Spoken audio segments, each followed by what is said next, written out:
అగజానన పద్మార్కం గజానన మహర్నిశం అనేకదం తం భక్తానాం ఏకదంతముపాస్మహే వాగీషాద్యా సుమనసః సర్వార్థానాముపక్రమే యన్నత్వా కృతకృత్యా స్యుః తం నమామి గజాననం బుధం శ్రీనివాసం సుధర్మాత్వభాసం సుధాతుల్యవాక్ సంగతం పాండురంగం సుధీనాదమున్యాహ్వయం దేశికార్యం గురు శ్రీత్రయం నిత్యమేతన్నమామి నమో బ్రహ్మాదిభ్యో బ్రహ్మ విద్యా సంప్రదాయకర్తృభ్యో వంశఋషిభ్యో మహద్భ్యో నమో గురుభ్యః. నారాయణం నమస్కృత్య నరం చైవ నరోత్తమం దేవీం సరస్వతీం వ్యాసం తతో జయముదీరయేత్. స్వస్త్యస్తు సదాం సన్మంగళాని సంతు. వక్తశ్చ శ్రోతॄణాం నిత్యమేకైక శ్లోక శ్రవణ పఠన మాత్రేన కలికల్మషాపనోదయ పటుతరే వేద కనక కథా ప్రస్తూయతే. వ్యాసాయ విష్ణురూపాయ వ్యాసరూపాయ విష్ణవే నమో వై బ్రహ్మనిధయే వాసిష్ఠాయ నమో నమః. ఈటీవీ లైఫ్ ఆధ్యాత్మిక ఛానల్ వేదసారం వీక్షిస్తున్నటువంటి ప్రేక్షకులకు స్వాగత నమస్కారాలు తెలియచేస్తూ, వేదసారంలో అనేక ధారావాహికల ద్వారా మనం వేదంలోని నిగూఢమైనటువంటి అర్థరహస్య విజ్ఞాన సర్వస్వాన్ని తెలుసుకుంటూ ఉన్నాం. అందులో భాగంగా అనేకమైనటువంటి మంత్రములు, వాటి యొక్క అర్థములు, వాటి ఫలములు మనము అనుభవిస్తూ ఉన్నాం.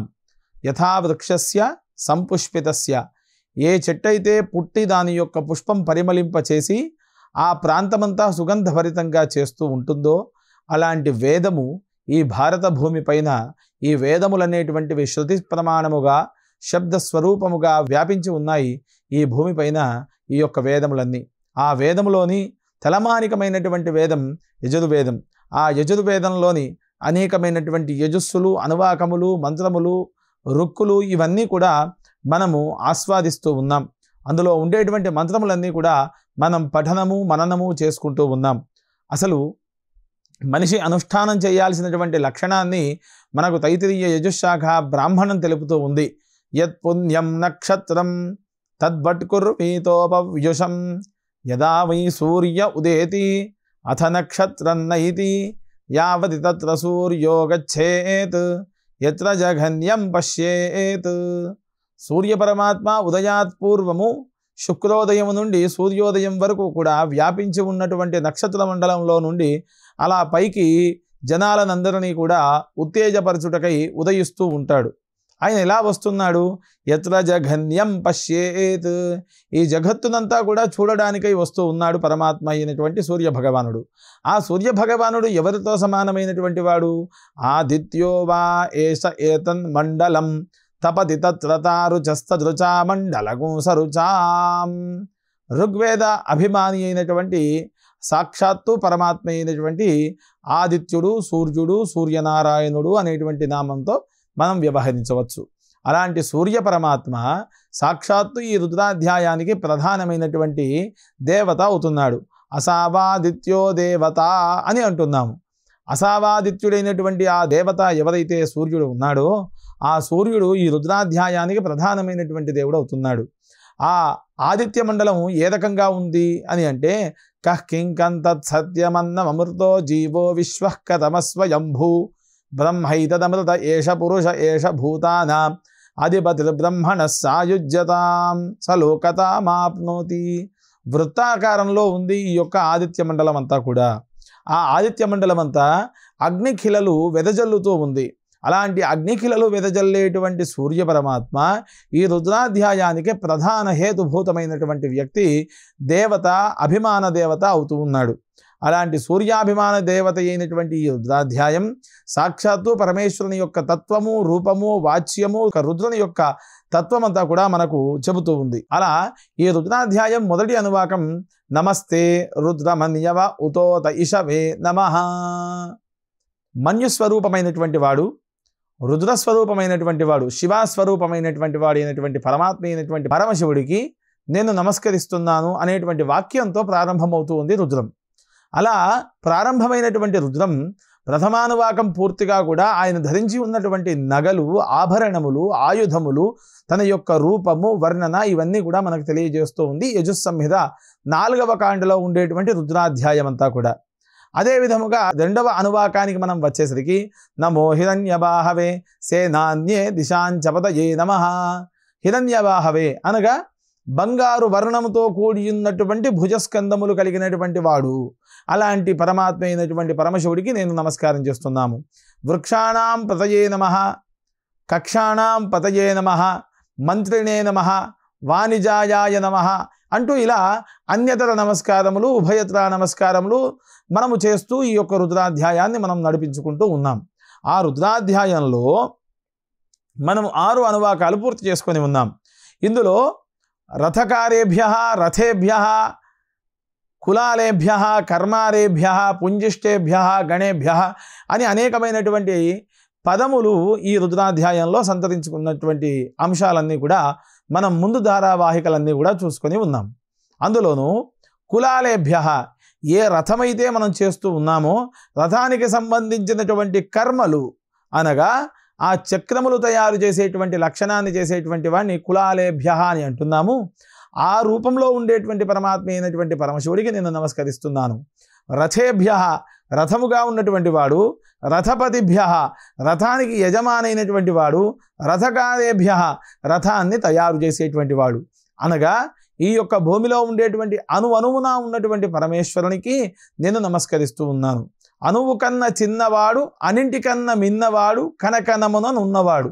సాక్షాత్తు ఈ పరమాత్మ అయినటువంటి పరమశివుడు ఎక్కడి నుండి ఎక్కడికి వ్యాపించి ఉన్నాడు అనేటువంటి లక్షణం అంతా కూడా మనకి ఈ మొదటి అనువాక ధ్యాన శ్లోకంలో కూడా చెప్పబడ్డది. అది ఎలా? ఆ పాతాళనభస్థలాంత భువన బ్రహ్మాండమా విస్ఫురత్ జ్యోతిస్ఫాటిక లింగమౌలి విలసత్ పూర్ణేందు వాంతామృతై అస్తోకాప్లుతలోకమీశమనిశం రుద్రానువాకాంజపన్ ధ్యాయే దీప్సిత సిద్ధయే ధృతపదం విప్రోభిషించేచ్చివం బ్రహ్మాండ వ్యాప్తదేహ భసిత హిమరుచ భాసమాన భుజంగై కంఠే కాళా కబర్దా కలిత శశికళా చండకోదండ హస్తా శ్రియక్షా రుద్రాక్షమాలా సులలిత వపుష శాంభవ మూర్తిభేదా రుద్రా శ్రీ రుద్ర సూక్త ప్రకటిత విభవా న ప్రయచ్చంది సౌఖ్యం. ఈ రుద్రాధ్యాయానికి ప్రధానమైనటువంటి ధ్యాన శ్లోకం. ఇందులో అంగన్యాసములు, కరన్యాసములు అని ఉంటాయి. అవి ఏ రకంగా ఉంటాయి అంగన్యాస కరన్యాసములు అనేటువంటి లక్షణాన్ని మనం చేసుకుంటే ఇందులో దిగ్బంధనము, దిగ్విమోకములు అని 2 విధాలు. అనగా ఏ మంత్ర ప్రయోగాన్ని చేసినా కానీ ఆ మంత్రానుష్ఠాన సంబంధమైనటువంటి దేవత, ఛందస్సు, అభిమాని అయినటువంటి స్వామి ఎవరి కోసమైతే చేస్తున్నామో ఇవన్నీ కూడా చెప్పి సంకల్పం మమ ప్రీత్యర్థే ఇష్టకామ్యార్థ ఫలసిద్ధ్యర్థే ఏ సంకల్పం అయితే చెబుతామో ఆ సంకల్పాన్ని ప్రధాన హేతుభూతముగా పెట్టుకొని మనం ప్రారంభం చేయాలి. ఈ యొక్క రుద్రాధ్యాయానికి అగ్నిహోత్రాత్మనే అంగుష్టాభ్యాం నమః. అంగుష్టము అనగా బొటనవేలు. ఈ బొటనవేలు న్యాసాన్ని చేయడానికి అగ్నిహోత్ర స్వరూపమైనటువంటి సాక్షాత్తు పరమేశ్వరుడు యజ్ఞేశ్వరుడికి నమస్కరిస్తూ అంగుష్టము అనేటువంటి వాక్యము చేత ఈ బొటనవేలుని సంస్కరిస్తూ ఉన్నాను. అగ్నిహోత్రాత్మనే అంగుష్టాభ్యాం నమః. దర్శపూర్ణ మాసాత్మనే తర్జనీభ్యాం నమః. దర్శపూర్ణ మాసములు, దర్శేష్టి, పూర్ణమాసేష్టి అని 2 విధములు. అలా ఆ దర్శేష్టి అనేటువంటిది ఎప్పుడు చేయాలి, పూర్ణమాసేష్టి అనేటువంటిది ఎప్పుడు చేయాలి అనేటువంటి లక్షణం గురించి ఇప్పుడు మనం తెలుసుకుందాం. అందులోనూ మనకు ఉపనయన సంస్కారంలో వచ్చేటువంటి అగ్ని ఒకటి, దానిని బ్రహ్మచర్య అగ్ని అని అంటారు. వివాహం జరిగిన తర్వాత వచ్చేటువంటి అగ్ని ఇంకొక అగ్ని, ఆ అగ్నిని గృహస్థాగ్ని అని అంటారు. ఇక్కడ ఈ గృహస్థాగ్నిని విభజన చేసినప్పుడు దక్షిణాగ్ని, గార్హపత్యాగ్ని, ఆహవనీయాగ్ని అని 3 విధాలుగా అగ్ని విభజనను చేసుకోవాలి. చేసుకొని ప్రతిరోజు కూడా నిత్యం అగ్ని ఉపాసన చెయ్యాలి. అది ఏ రకంగా చెయ్యాలి, ఆ అగ్ని ఉపాసన లక్షణం ఏమిటి అనే ప్రశ్నను మనం వేసుకుంటే ఉదయం చేసేటువంటి ఔపాసనము అని అంటాం. ఇందులో 3 స్వాహాకారాలు వస్తాయి. ఇక్కడ స్వాహ, స్వధ, నభో నమః. యజ్ఞేశ్వరుడికి 2 భార్యలు, ఒక ఆమె పేరు స్వాహ, ఇంకొక భార్య పేరు స్వధ. స్వధా శబ్దం పూర్తిగా కూడా పైతృక కర్మలయందు ఉపయోగించేటువంటి ద్రవ్యాన్ని ఆ యజ్ఞేశ్వరుడు కవ్యవాహనుడై దేవతలకు అందిస్తాడు. కానీ ఇక్కడ స్వాహా శబ్దంతో వేసేటువంటి ఫలాలను అదే విధముగా ఆజ్యాహుతులు ఏవైతే ఉన్నాయో ఇవన్నీ కూడా హవ్యవాహనుడై ఏ దేవతాభిమానిగా మనము యజ్ఞయాగాది క్రతువులు నిర్వహిస్తూ ఉన్నామో ఆ దేవతలకు ఈ యజ్ఞేశ్వరుడు అందచేస్తాడు అని మనకు కబర్దికారికలు, నృసింహకారికలు, ఆపస్తంభ గృహ్య ధర్మ సూత్రములన్నీ కూడా మనకు తెలుపుతూ ఉన్నాయి. ఇందులో యజ్ఞేశ్వరుడికి స్వాహా స్వధా నమోస్తుతే అని అంటున్నాం. ఆ యజ్ఞేశ్వరుని యొక్క తత్వం ఏ రకంగా ఉంటుంది అంటే చత్వారి శృంగాః త్రయో అస్య పాదాః ద్వే శీర్షే సప్తహస్తాసు అస్య త్రిదా బద్ధః వృషభోరో రవీతి మహోదేవో మర్త్యాగం ఆవివేశ. చత్వారి శృంగః 4 శృంగములు కలిగినటువంటి వాడు, 4 కొమ్ములు కలిగినటువంటి వాడు. త్రయో అస్య పాదాః 3 పాదములు కలిగినటువంటి వాడు. ద్వే శీర్షే 2 తలలు కలిగినటువంటి వాడు. సప్తహస్తాసు అస్య 7 భుజములు కలిగినటువంటి వాడు. త్రిదా బద్ధః జటాజూటములు కలిగి చక్కగా కూర్చున్నటువంటి వాడు. వృషభోరో రవీతి మహోదేవో మర్త్యాగం ఆవివేశ. అలాంటి యజ్ఞేశ్వరుడు బ్రహ్మచర్యాగ్నిని ప్రారంభంలో పెట్టుకొని ఉపనయన సంస్కారం నుండి వివాహ సంస్కారంలోకి వచ్చి ఇక్కడ గృహస్థాశ్రమ ధర్మాన్ని పాటించడానికై గృహస్థాశ్రమ ధర్మంలో స్వీకరించేటువంటి అగ్నిని విభజన చేసుకొని నిత్యము ప్రాతల ఉపాసన, సాయం ఉపాసన, అదే విధముగా విశ్వేదేవతల యొక్క బలి, ఆ విశ్వేదేవుల యొక్క బలిని ఆచరించి భూత బలి అనగా ఉండేటువంటి జంతుజాలానికి బలి సమర్పణ, తాను తినేటువంటి అన్నంలో ఒక భాగాన్ని భూతబలిగా, ఒక భాగాన్ని యజ్ఞేశ్వరుడికి హవిర్దానంగా, ఇంకొక భాగాన్ని వచ్చినటువంటి అతిథులకు గాను, ఒక భాగాన్ని తన యొక్క కుటుంబ సభ్యులు తాను భుజించడానికై పెట్టుకోవాలి. ఇది ఈ భోజన విభజన చేసినటువంటి లక్షణం కూడా మనకు వేద ధర్మాలు అనేక రకాలుగా చెబుతూ ఉన్నాయి. అలా దర్శపూర్ణమాసములు ఏ రకంగా చేయాలి అని అంటే ఈ ఉపనయనాగ్ని సంస్కరించి గృహస్థాశ్రమ ధర్మంలో ఉండేటువంటి అగ్నిని తీసుకొని అక్కడ ఇంకొక అగ్నిహోత్రి ద్వారా తాను అగ్ని ఉపాసన చేయడానికై అక్కడ శ్వేతాగ్ని స్వీకరణ చెయ్యాలి. దీనిని మనము ఖచ్చితముగా ఆచరించాలి. మానవుడై పుట్టినటువంటి వాడు యజ్ఞేశ్వర ఉపాసన చెయ్యాలి. ఆ అగ్ని ఉపాసన ద్వారా మాత్రమే ఈ లోక కళ్యాణము జరుగుతూ ఉంటుంది, లోకమంతా కూడా సుభిక్షంగా ఉంటుంది. ఈ అగ్నిలో ఏ రకంగా దేవతలకు బలి ఇస్తున్నాము, ఏ రకంగా దేవతలకు హవిర్దానం ఇస్తున్నాము అనేటువంటి విషయం కూడా మనం చూద్దాం. ఇప్పుడు అది ఏ రకంగా ఉంటుంది అంటే యజ్ఞేశ్వరుడు 7 నాలుకలతో ఉంటాడు. అది ఏ రకంగా అంటే హిరణ్య కనకారక్త కృష్ణా చైవతు సుప్రభ అతిరక్త బహూరూపా సప్తజిహ్వా ప్రకీర్తితా. 7 రకములు నాలుకలు కలిగినటువంటి వాడు యజ్ఞేశ్వరుడు. ఆ యజ్ఞేశ్వరుడికి 7 నాలుకలు 7 సంస్కారాలకు ఉపయోగపడుతూ ఉంటాయి. అలా యజ్ఞేశ్వరుడు ఒక్కొక్క సంస్కార అగ్నిని అక్కడ మనము చేసినట్టయితేనే సంస్కరింపబడతాడు. మనము చేసేటువంటి హవిర్దానం ఏదైతే ఉందో, హవిస్సు అనగా హవ్యవాహనునికి ఇచ్చేటువంటి లక్షణం. ఆజ్యమే కావచ్చు, లేక చెరు అన్నమే కావచ్చు, లేక తిలలు కావచ్చు, సర్పిషములు, సర్షపములు, మిరియములు ఏవైనా కావచ్చు.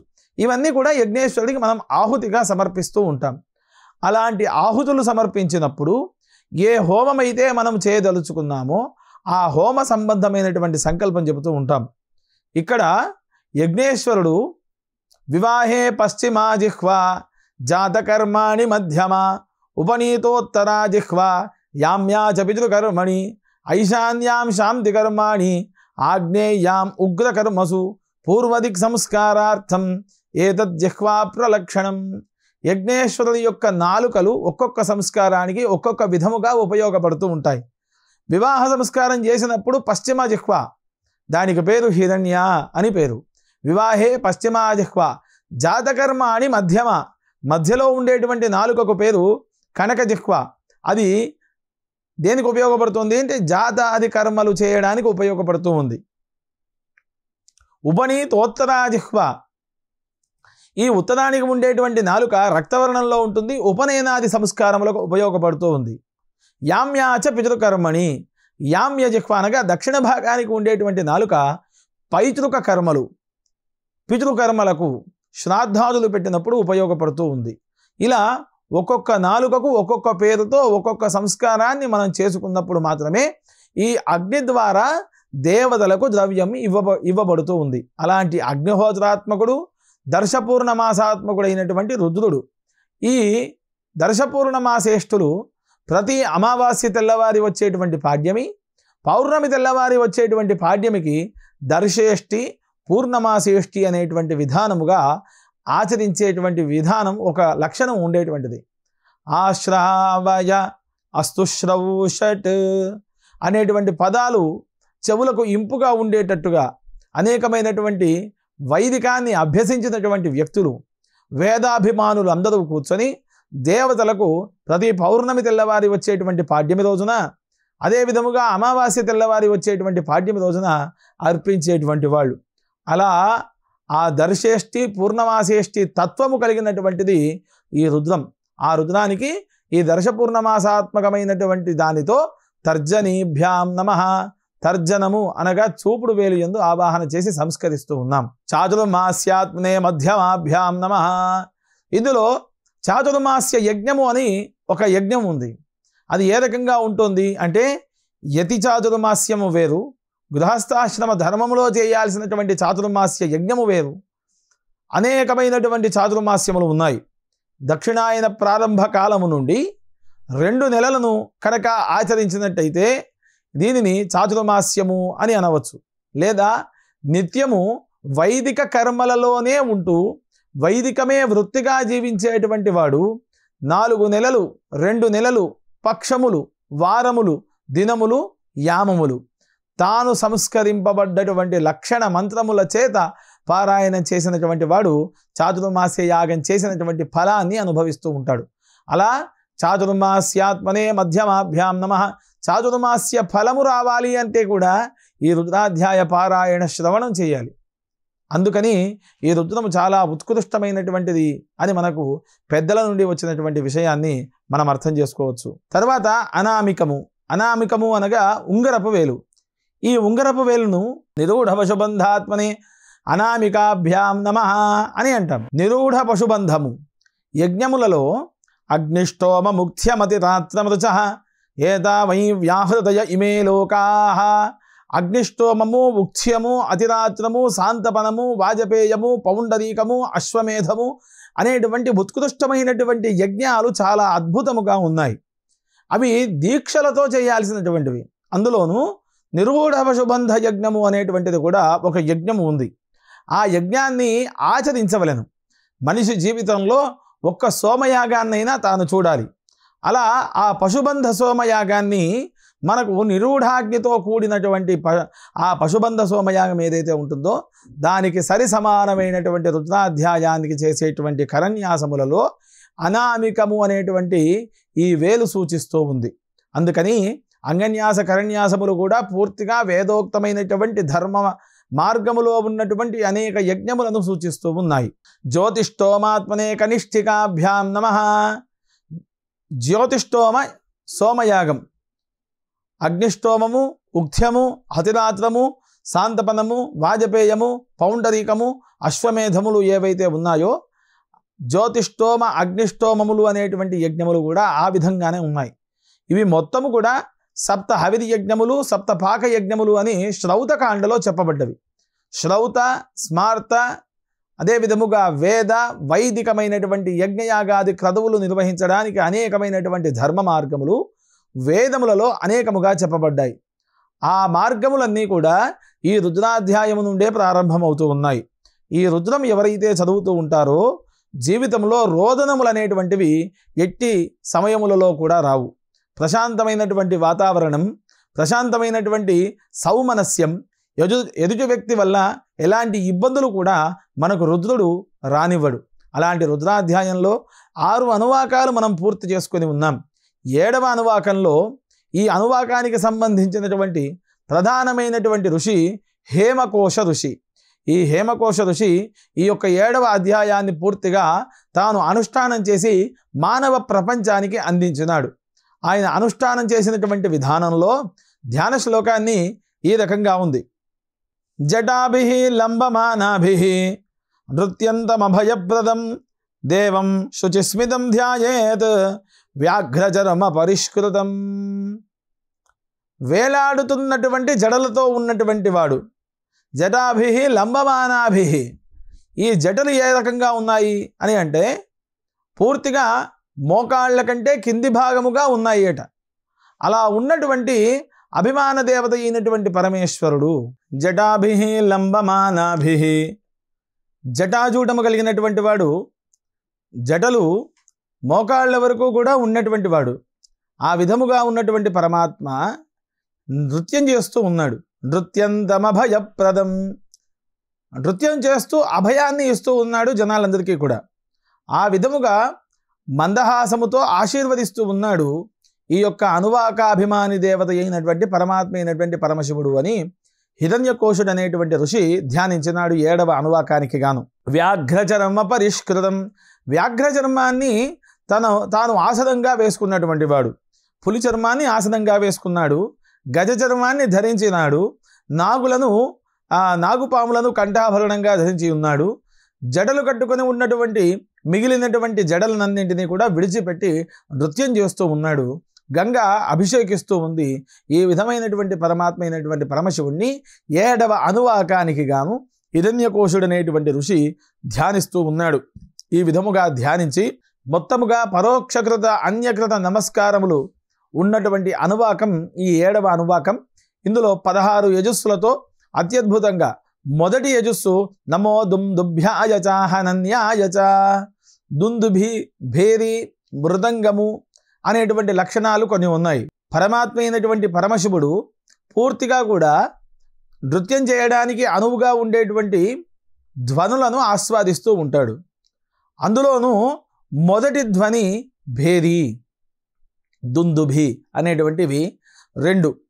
ఆ 2 ధ్వనులలో మొదటి ధ్వని అయినటువంటి దుందుభి స్వరంతో కూడినటువంటి ఢమరుకాన్ని, దుందుభి మోతలని, అదే విధముగా మృదంగము యొక్క శబ్దాన్ని ఆస్వాదిస్తూ నాట్యమాడుతూ ఉన్నాడు ఈ పరమాత్మ అయినటువంటి పరమశివుడు. ఆ విధముగా ఉన్నటువంటి పరమాత్మకు నేను నమస్కరిస్తున్నాను. నమో దుందుభ్యాయ చ ఆహనాన్యాయ చ, ఆహన్యతే అనేనేతి అహననః, బేరీయందు కొట్టబడేటువంటి ఉన్నతమైనటువంటి దండము ఏదైతే ఉంటుందో ఆ వాయించు దండము, అందులో పుట్టేటువంటి శబ్దము ఏదైతే ఉంటుందో ఆ శబ్ద స్వరూపానికి, ఆ దండమునకు, ఆ బేరీనాదము ఏదైతే ఆ వాయిద్య పరికరము ఉందో ఆ రూపముగా ఉండేటువంటి పరమాత్మ అయినటువంటి పరమశివుణ్ణి నేను ఈ మంత్రముల చేత ధ్యానిస్తున్నాను అని ఈ యొక్క యజస్సు యొక్క అర్థం. భేరీ శబ్దములో పుట్టినటువంటి వాడికి తాడన, అక్కడ ఏదైతే భేరిని తాడన చేస్తూ ఉన్నాడో ఆ తాడన శబ్దము నుండి పుట్టినటువంటి వాడికి ఆ రూపంలో ఉండేటువంటి వాళ్ళందరినీ కూడా పరమాత్మ అయినటువంటి పరశివుడి రూపంలో, పరమశివుడి రూపంలో నేను ధ్యానిస్తూ ఉన్నాను.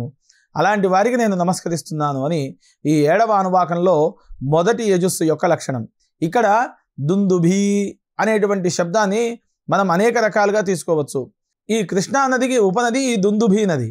ఈ దుందుభి నది పరివాహకంలో కూడా ఇప్పుడు మనం ఏదైతే రుద్రాధ్యాయం ప్రారంభం చేసినామో ఈ రుద్రాధ్యాయ ప్రారంభానికి ముందుగా మనము చేయాల్సినటువంటి అంగన్యాస కరన్యాసములలో అగ్నిష్టోమము, దర్శపూర్ణమాసము, పశుబంధము, నిరూఢాగ్ని అని మనం ఏవైతే సంకల్పములతో కరన్యాస అంగన్యాసములు చేసుకోవడానికి మనం చెప్పి ఉన్నామో ఇవన్నీ కూడా, ఈ యజ్ఞయాగాది క్రతువులన్నీ కూడా దుందుభి నదీ పరివాహక ప్రాంతములలో అత్యంత ఉత్కృష్టంగా నిర్వహింపబడ్డటువంటి యజ్ఞాలు, యాగాలు అనేకములుగా ఉన్నాయి. అందులోనూ ఔదుంబరపురము అనేటువంటి ఒక గ్రామం ఉన్నది. అక్కడ 2 అన్నదమ్ములు పూర్తిగా ఈ యజ్ఞేశ్వరుని యొక్క ఉపాసనలోనే తరించినారు. దీనిని ఇప్పుడు వ్యావహారికంలో మేడిపురు అని పిలుస్తూ ఉన్నారు. ఇది కల్వకుర్తి ప్రాంతంలో ఉంది. ఇక్కడ దుందుభి పరివాహక ప్రాంతం. ఇక్కడ చాతుర్మాస్య యజ్ఞము, అదే విధముగా త్రిచ విధానముతో కూడినటువంటి అగ్నిహోత్ర ఉపాసనములు అన్నీ కూడా జరిగినాయి. అక్కడ అనేకముగా చతుర్వేద స్వాహాకారములు, అచతుర్వేద యజ్ఞయాగాది క్రతువులు జరిగినటువంటి స్థలం.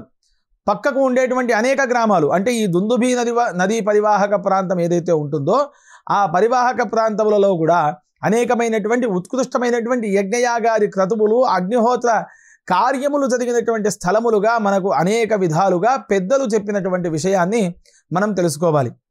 ఈ కృష్ణానది పరివాహకంలో, అంటే కృష్ణానది పరివాహకము అనగా కృష్ణానదికి ఉపనదిగా ఉన్నటువంటి దుందుభి తీరం. ఈ దుందుభి నదీ తీరంలో ఉన్నటువంటి ఈ ప్రాంతములలో చేసినటువంటి యజ్ఞయాగాది క్రతువులన్నీ కూడా నమో దుందుభ్యాయచ హనన్యాయచ, ఆ జలము ద్వారా వచ్చేటువంటి శబ్దాన్ని కూడా మనం భేరీ శబ్దంగానే పరిగణలోకి తీసుకోవచ్చు. అలా ఉండేటువంటి పరమాత్మ అయినటువంటి పరమశివుడికి ఈ దుందుభి అహనాన్యాయచ హనాన్యాయచ, ఆ వాయించేవాడికి ఆ వాయింపుకు తోడ్పడ్డటువంటి పరికరం ఉన్నటువంటి దండము ఏదైతే కర్ర ఉంటుందో ఆ కర్రకి శివాత్మకముగా నేను నమస్కారాన్ని అర్పిస్తున్నాను అని ఈ యొక్క మొదటి యజుస్సు అర్థం.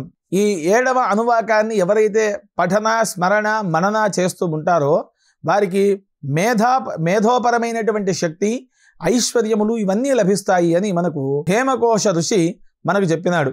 ఈ హేమకోశ ఋషి దీనిని అనుష్ఠానం చేసినటువంటి విధానమంతా కూడా మనకు రుద్రాధ్యాయం అనేటువంటి గ్రంథములో చాలా అద్భుతంగా పొందుపరిచి ఉన్నాడు. అదే విధముగా ఈ రుద్ర హవనము కానీ, రుద్ర అభిషేకము కానీ, రుద్ర పారాయణం కానీ చేసినప్పుడు ఈ యజస్సుని కనుక ప్రత్యేకముగా తీసుకొని పారాయణం కానీ జపానుష్ఠానం కానీ చేసినట్టయితే ఐశ్వర్యవంతుడు అవుతాడు, మేధో సంపన్నుడు అయినటువంటి వాడు అవుతాడు అని మనకి రుద్రాధ్యాయం అంతా కూడా పేర్కొన్నది. ఇదే విధముగా మరొక ధారావాహిక యందు ఈ రుద్రాధ్యాయానికి సంబంధించినటువంటి అనేకమైనటువంటి లక్షణాలు, వాటి యొక్క విధానాలన్నీ కూడా మీకు తెలియజేస్తూ ఉంటాం. స్వస్తి ప్రజాభ్య పరిపాలయంతాం న్యాయేన మార్గేణ మహిం మహిషాః గోబ్రాహ్మణేభ్యః శుభమస్తు నిత్యం. లోకాః సమస్తాః సుఖినో భవంతు. స్వస్తి.